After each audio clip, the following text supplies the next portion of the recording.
అందరికీ నమస్కారం. బాగున్నారా?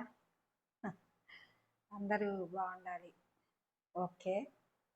ఈరోజు మన టాపిక్ ఏమంటే లివర్‌కి మాటలు వస్తే, మన లివర్‌కి జస్ట్ ఫర్ జోక్ లాగా మాటలు గనక వస్తే లివరు మనతో ఎలా ఉంటుందో అనేది మీకు నేను టెక్నికల్‌గా కొంచెం నవ్వు వచ్చేటట్టుగా చెప్తాను.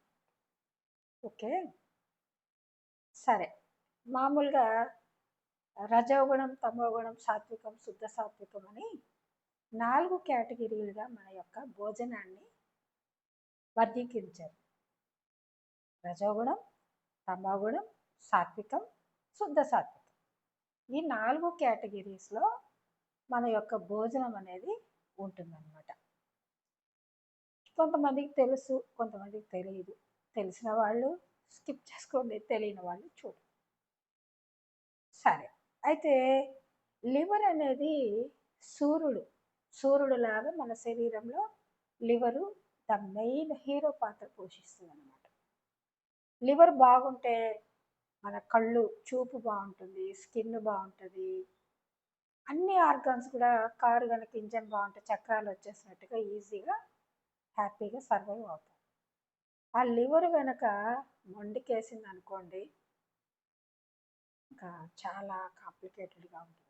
అందుకని ఈ ఫ్యాటీ లివర్ ఇవన్నీ కూడా మనము కొంచెం అవేర్నెస్ ఖచ్చితంగా తెలియాలి.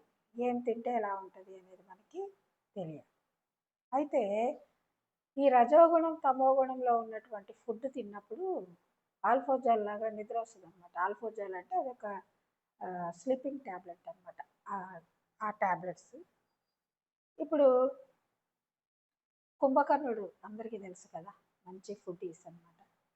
అయితే పాపం కుంభకర్ణుడు ఒక రకంగా 6 మంత్స్కి ఒక్కసారి తిని 6 నెలల పాటు తను హ్యాపీగా, ఇంకా నో బోనం, నో వాయ, మళ్ళీ ఫుడ్ వేయడు ఆయన. 6 నెలల దాకా అది అరిగిన దాకా ఉండి ఫుల్ రీఛార్జ్ అయిన తర్వాత అప్పుడు ఆయన కనుక లెగిస్తే ఇంకా బ్యాటిల్ బీభత్సంగా ఉంటుందంట అని మా నాన్నగారు 18 పర్వాల రామాయణ మహాభారతాలు, మా ఫాదర్ హరిదాసు గడ్డం కోటయ్య గారు, ఆయన గురించి కూడా తర్వాత చెప్తాను, ఆయన చెప్పారనమాట. అంటే ఇక్కడ ఏంటి, కుంభకర్ణుడు కూడా 6 నెలలు తిని తన శరీరాన్ని కాస్త అట్లాగా ఆపాడనమాట. మళ్ళీ ఎన్నో కొత్త బాండ్. సపోజ్ ఇప్పుడు కనుక లివర్ మాటలు కనుక వస్తే, ఈ మధ్య మా ఫ్రెండ్ వాళ్ళు ఏదో మండి అని వెళ్ళారంట. మండి అదేంటో మండి ఫుడ్ జైల్ అంబియన్స్ లాగా ఉంటుందంట. ఇంత పెద్ద ప్లేట్ అనమాట. ఆ ప్లేట్ నిండా ఫుడ్ పెట్టి దాన్ని నాకు పిక్ పెడితే, అమ్మో బాబోయ్, అది ప్లేట్ తీసుకొని ఇలా వస్తుంటే నిజంగా లివర్ కనుక మాటలు వస్తే వామ్మో చచ్చిందిరా గొర్రె అని చెప్పి వెళ్ళిపోతుంది అనమాట. బుద్ధుందా, అంత అన్నం వేస్తే నేను ఎక్కడ అరగను అని చెప్పి బూతులు కూడా తిడుతుంది. కొంతమంది ఈ ఎగిరేయి, పాకేయి, దూకేయి డిస్కవరీ ఛానల్లో లేని కూడా తింటూ ఉంటారు. అంటే ఇది ఎందుకు చెప్తున్నానంటే, ఇప్పుడు ఈ మధ్య ఇది బకెట్ ఏదో అంటారు కదా, కేఎఫ్సి ఫుడ్ అవన్నీ నైటు పిల్లలకి పెడుతున్నారు. మళ్ళీ తెల్లవారి మళ్ళీ అదే ఫుడ్ వేడి చేసి మళ్ళీ పిల్లలకి పెట్టేస్తే వాడు తెల్లవారి స్కూల్కి వెళ్ళి అక్కడ లెసన్ వినాలి. ఇక్కడ ఫుడ్ ఏమో నా మంచం ఎక్కడ, నిద్రపోదామే అని చెప్పి ఇది అప్లికేషన్ పెడుతుంది. అక్కడ టీచర్ ఏమో పాఠం చెప్తుంది. వాడు ఎలా వింటాడు? వాడిది కాదు కదా తప్పు. నువ్వేమో రజోగుణం ఫుడ్ పెట్టావు. ఇంకొకటి ఉంది, మంచి దోశలు, నూనెలేసి ఎగ్ దోశలు అంట అవి ఇవి వేసుకొని తినేశారు. ఇక అక్కడికి వెళ్ళేటప్పటికి ఏమవుతుంది, నిద్ర వస్తుంది. పాప మా పిల్లలు చదువుకోవాలంటే అక్కడేమో టీచర్ చెప్తుంటే ఇక్కడ రిసీవ్ మోడ్లో లేదు, స్లీపింగ్ మోడ్లోకి వెళ్తున్నాం. సో అప్పుడు ఏం చేయాలి మీరు, పిల్లలకి లిమిటెడ్గా వేడి వేడి ఫుడ్ పెట్టాలి. అంతే తప్ప మనము ఆ రజోగుణంతో ఆయిలీ ఫుడ్, ఫర్మెంటెడ్ దోశల ఫుడ్ అవి పెట్టేస్తే పిల్లల యొక్క లివర్స్ ఎక్కువగా డ్యామేజ్ అయిపోతాయి. ఇంకొకటి, ఇప్పుడు మనము తినే ఫుడ్లో కూడా హై స్పైసీగా కూడా తినద్దు. 100 ఇయర్స్ పనిచేయాల్సిన లివరు జస్ట్ 25-30కే మొత్తం స్మాష్ అయిపోయి ఫ్యాటీ లివర్ కేసులు బోల్డ్ అని వస్తున్నాయి. కొంతమంది ఉన్నారు ఇంకా బిర్యానీ పెడితే ఇంకా చాలమ్మా అని ప్లేట్ తీయాలంటే తల్లి, అంటే తెలియట్లా ఆ టేస్ట్, ఆ ఇంద్రియం యొక్క టెండెన్సీ. ఒక పిల్లలే కాదండి, అందరికీ కూడా డిసిప్లిన్ కావాలి, కట్ చేయగలగాలి.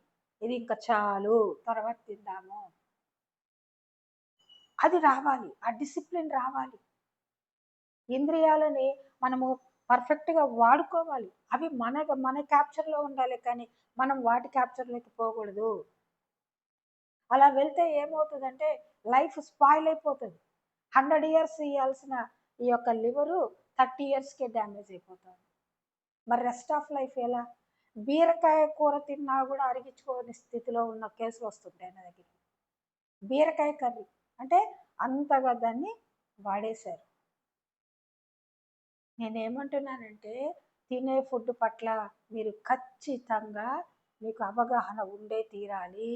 ప్లేట్ కళ్ళ ముందుకి వస్తూనే పడిపోకూడదు. ఒక క్షణం ఆలోచించండి, ఏం తింటున్నాము, ఇది ఎంతవరకు ఉపయోగము, ఎంత క్వాంటిటీ కూడా మీకు తెలియాలి. నెక్స్ట్ క్లాసులో నాలుకను కూడా ఎలా మోసం చేయొచ్చో, దాన్ని ఎలా సాటిస్ఫైడ్ చేయొచ్చో కూడా నేను మీకు నేర్పిస్తాను. నేను చెప్పాలనుకున్నది ఏమంటే ఈ లివర్ యొక్క ఇంపాక్ట్ని మనం రజోగుణం, తమోగుణం, సాత్వికం, శుద్ధ సాత్వికంలో కాదు, అది బ్యాలెన్సింగ్ నేర్చుకోవాలి. రెండవది, మనము ఆయుర్వేదంలో ఉంటారు నమిలినన్నం, రసము, రక్తము, మాంసము, అస్థి, మజ్జ, ఆర్ధం, శుక్రం అని 7 స్టేజ్లుగా కన్వర్ట్ అవుతుంది. ఆ కన్వర్ట్ అవ్వాలంటే మీకు ప్రెషరు కరెక్ట్గా సరిపోవాలి. అంటే అవుట్స్కట్స్లో ఇళ్ళు ఉన్నాయండి, నీళ్లు రాలేదు, సెంటర్లో ట్యాంకర్ ఉంది, ఆ చివరికి వాటర్ పోవాలంటే ప్రెషర్ ఉండాలి కదా. సో దీనికి నేను రెమెడీగా ఏం చెప్పాలనుకుంటున్నానంటే పొద్దున్నే వేడి నీళ్లు తాగండి. తర్వాత కొంచెం సొంటి 100 గ్రాములు, వాము 100 గ్రాములు, మిరియాలు 100 గ్రాములు, వేయించద్దు, ఏం లేదు, అన్నీ పొడి చేసుకోండి. ఎండకి బాగా ఎక్స్పోజ్ అయ్యి ఎండబెట్టి పొడి చేసి డబ్బాకు పెట్టుకోండి. కొన్ని ఇలాచీ కూడా యాడ్ చేయండి. దాన్ని 1/2 టీ స్పూన్ పౌడర్ ఒక 100 ml వాటర్లో మరిగించి మీరు అట్లాగే వడపోసుకొని చక్కెర ఏదో బెల్లం వేసుకొని తాగండి. లేదు పాలు కలుపుకోండి, లేదు మజ్జిగలో తాగండి. ఇవేం చేస్తుందంటే లివర్కి తలకు పోసినట్టుగా క్లెన్సింగ్ చేస్తుంది అనమాట. అలా ఉంటేనే మనము కొద్ది రోజులు హ్యాపీగా బతకాలి.